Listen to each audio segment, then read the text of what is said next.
గారు సుధారాణి బోయపాటి గారు అమరావతి మహిళా రైతు కూడా మనతో పాటుగా లైవ్లోకి అందుబాటులోకి వచ్చారు. ముందుగా సుధారాణి గారు చెప్పండి. ఏం జరిగింది సుధారాణి గారు అసలు ఈరోజు?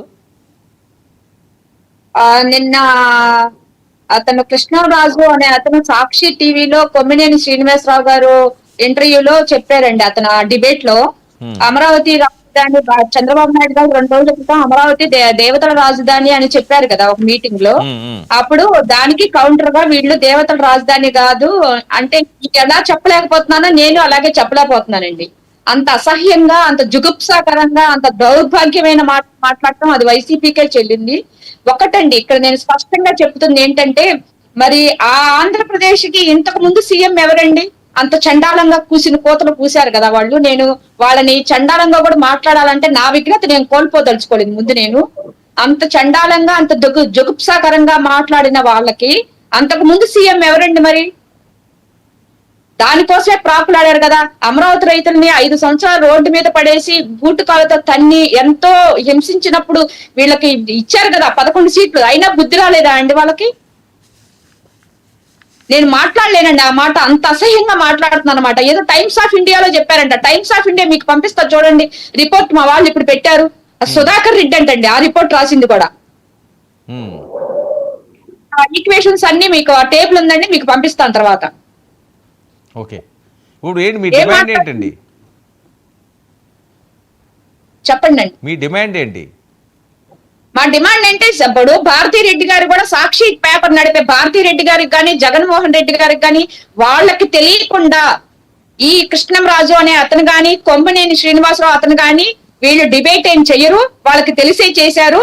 భారతీదేవి గారు తక్షణం వచ్చి మా రైతులందరికీ, మా రైతులే కాదండి ఆంధ్రప్రదేశ్ నుంచే మాట్లాడాడు ఆయన. ముందు ఆంధ్రప్రదేశ్ అని, ఆ తర్వాత అమరావతి అన్నాడు ఆయన. ఆంధ్రప్రదేశ్ మహిళలందరికీ క్షమాపణ చెప్పాలండి. ఆవిడ బహిరంగ క్షమాపణ చెప్పాలి. లేకపోతే అమరావతి ఉద్యమం ఎలా చేశారో ఇది మరో ఉద్యమం స్టార్ట్ అవుతుందండి. ఎవరు మాట్లాడినా చాలా తప్పులేండి. అది మరి సందర్భం. నేను ఆ మాట కూడా నేను అసలు ఇంతసేపు మీరు డిబేట్ ఉన్నంతసేపు కూడా ఆ చండాలమైన మాట నేను నా నోటి నుంచి రాదండి. నేను వాళ్ళు మాట్లాడిన మాట అనేది మీకు హింట్ ఇస్తాను అంతే. అంత అసహ్యంగా ఉందండి. అది వైరల్ అవుతుంది.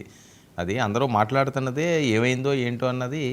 అది కాదండి. ఇప్పుడు ఒక విషయం అండి, మహాభారత యుద్ధంలో ఎందుకు వచ్చిందంటే, యుద్ధం ఎందుకు వచ్చింది?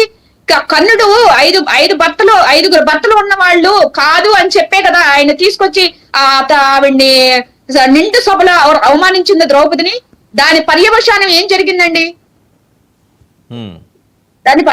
ఏం జరిగింది? ఇప్పుడు అమరావతి కానీ ఆంధ్రప్రదేశ్ లో కానీ మహిళల్ని అలా బట్టలు తీసి బయట నిలబెడుతున్న పరిస్థితి వాళ్ళు చేశారు. ఇప్పుడు ఈ రోజు వాళ్ళు చేసిన అంత జుగుప్సాకరం నిన్న చేసింది వాళ్ళు. కరెక్ట్ గా అలాగే జరుగుతుందండి. వాళ్ళ నాశనం వాళ్లే కోరుకున్నారు ఇంత చండాలకమైన మాటలు మాట్లాడి. వాళ్ళ నాశనం వాళ్లే తెచ్చుకున్నారండి. దీనికి ఏం సమాధానం చెప్తారు అసలు వాళ్ళు? ఏమనుకుంటున్నారండి? ఆంధ్రప్రదేశ్ ఎడిటోరియల్ ఏదో అధ్యక్షుడు అంటున్నారు కదా కృష్ణంరాజు గారు. దానికి అసలు మీ ఎడిటర్స్ అందరూ కూడా అతన్ని అక్కడి నుంచి సస్పెండ్ చేయాలండి దాని నుంచి.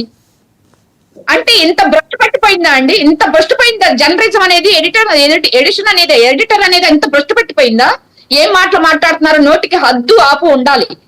వాళ్ళ చెల్లి, వాళ్ళ తల్లి, వాళ్ళందరూ ఆడవాళ్లే. ఒక ఆడదాన్ని చండాలంగా హింసించి ఒక రకంగా జుగుప్సాకరంగా మాట్లాడినప్పుడు మన ఇంట్లో కూడా ఒక ఆడవాళ్ళు ఉన్నారని గుర్తుపెట్టుకోవాలండి. ఎంత విషయం చెబుతున్నారండి అమరావతి మీద. చిమ్మారు, 5 సంవత్సరాలు చిమ్మారు. ఇంకా చాలేదు వాళ్ళకి. ఇంకా దారులు వెతుక్కుంటున్నారనమాట. అంటే మానసికంగా బలహీనులను చేయటానికి. మీరు ఎంత బలహీనులు చేసినా ఇక్కడ ఏం అమ్మమండి మేము. అది మీరు ఏదైతే అన్నారో అదైతే మేము బాధపడాలి.